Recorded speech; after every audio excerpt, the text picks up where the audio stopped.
भाई सच बताऊं, हम जिस एरा में जी रहे हैं ना, we should feel bloody lucky. है कि नहीं भाई? हाँ? सही बोल रहा हूँ ना? हाँ रुक जा, छोड़ना पड़ेगा अब इसको। I think we should feel lucky. ये टाइम पीरियड सिर्फ सिनेमा लवर्स के लिए मूवी अपडेट्स वाला टाइम नहीं है, ये लिटरली एक फेस्टिवल की तरह है। जब मैं स्पाइडरमैन ब्रांड न्यू डे देखने गया था, सिनेमा का हाल बिल्कुल ऐसा था जैसे कि कोई फेस्टिवल चल रहा हो। सब सेलिब्रेट कर रहे थे और सब ऐसे आउटफिट में थे, और सरप्राइजिंगली मैं भूल ही गया ये टी शर्ट पहन के जाना। और ये तो कुछ नहीं है, खतरनाक शुरुआत तो पहले से ही हो चुकी थी। मैंने लिटरली उठते से अपना फ़ोन खोला और यूट्यूब पे देखा कि रामायण का ट्रेलर आ चुका है। और भाई वो ट्रेलर बहुत ही गॉर्जियस था, मतलब इतने बढ़िया विजुअल्स मैंने कोई इंडियन मूवी में आज तक नहीं देखे हैं। सीधी सी बात है भाई, 4000 करोड़ का बजट फूकेंगे तो ये तो बनता है। इंडियन सिनेमा में आज तक ऐसा विजुअल एक्सपीरियंस किसी मूवी ने नहीं दिया होगा।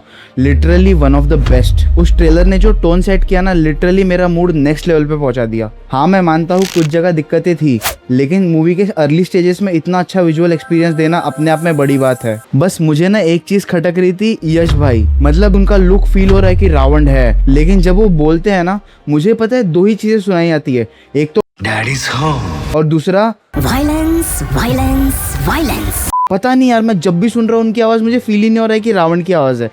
ये मेरे साथ ही हो रहा है शायद, पता नहीं, पर वही एक चीज़ है। उसके अलावा बाकी सब बहुत ही बढ़िया था, उनका लुक भी बहुत अच्छा था। और ये तो बस शुरुआत थी। उसके बाद जब मैं स्पाइडरमैन ब्रांड न्यू डे देखने गया, वो तो भाई कुछ नेक्स्ट लेवल ही था। इतनी भीड़ मैंने सिनेमा हॉल में आज तक नहीं देखी। ऐसा फील ही नहीं आ रहा था कि मैं कोई मूवी थिएटर में देखने आ रहा हूँ। ऐसा फील आ रहा था कि मैं स्पाइडरमैन के फैन क्लब में आ चुका हूँ। कसम से 60 से 70% लोग तो स्पाइडरमैन की थीम आउटफिट में ही थे।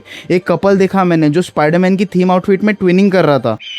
वियर्ड था पर सरप्राइजिंगली फनी था। पूरा सिनेमा हॉल भरा हुआ था और लोग लिटरली उस वाइब को जीने आए थे। और क्राउड का एंगेजमेंट ऐसा था कि मैं क्या बताऊँ। जब मैं इंटरवल में वॉशरूम गया तब वहाँ लौंडे बात कर रहे थे कि स्पाइडरमैन ने जो किया वो कैसा लगा उनको। मतलब लिटरली इंटरवल के बीच में लोग थियरी लगा रहे अपनी। चलो अब आते हैं मूवी पे।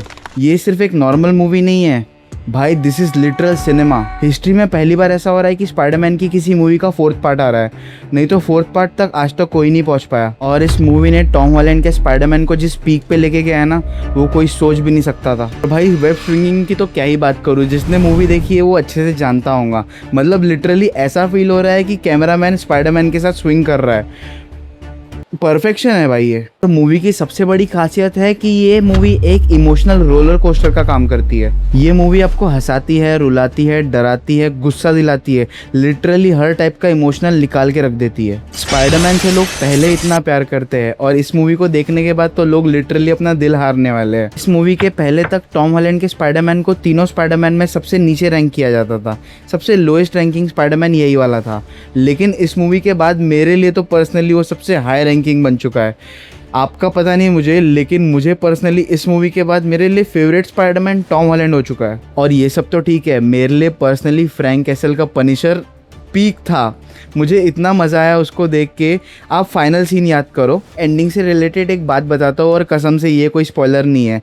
फ्रैंक कैसल लिटरली स्पाइडरमैन बनने वाला है और वो मेरा फेवरेट मोमेंट था। अब वो कैसे बनने वाला है, क्या बनने वाला है, आपको देख के बहुत मज़ा आने वाला है। मेरे लिए तो पर्सनली बहुत मज़ेदार पार्ट था। और इस मूवी का डायरेक्टर शैंग-ची वाला डायरेक्टर है, तो मुझे शैंग-ची वैसे भी बहुत अच्छी लगती थी और ये मूवी भी मुझे बहुत ज़्यादा अच्छी लगी है। मैं चाहूँगा कि इस डायरेक्टर को और मौका दिया जाए और ऐसी ही मूवी आती रहे। और जहाँ तक बात रही रामायण के ट्रेलर की, उसमें भी कुछ कमियाँ थी पर वो बहुत ही मज़ेदार था। पिछले ट्रेलर के मुकाबले ये वाला ट्रेलर तो बढ़िया था ही बहुत ज़्यादा, लेकिन ट्रेलर अपनी जगह है। और जहाँ तक मैं बात करूँ स्पाइडरमैन ब्रांड न्यू डे की, वो तो पर्सनल एक्सपीरियंस में दिल छू गई वो मेरा। बहुत लोगों को इसकी एंडिंग से थोड़ी डिसअपॉइंटमेंट हो सकती है, बट पर्सनली मुझे उसकी एंडिंग और पीटर और एमजे का स्टोरी आर्क दोनों ही बहुत बढ़िया लगा है। अच्छा तुम बताओ, तुमने स्पाइडरमैन देख ली? क्या तुम्हारे थिएटर का भी हाल ऐसा ही कुछ था? मुझे कमेंट सेक्शन में बताओ। भाई सच बताऊँ, हम जिस एरा में जी रहे हैं ना, we should feel bloody lucky. और मैं जेन्युइनली कोई मजाक नहीं कर रहा। उबासी क्या ले रहा है बे? भाई सच बताऊँ, हम जिस एरा में जी रहे हैं ना, we should feel bloody lucky. Ignore क्या कर रहा है? ध्यान दे मेरी बातों पे। ओए हाँ, अरे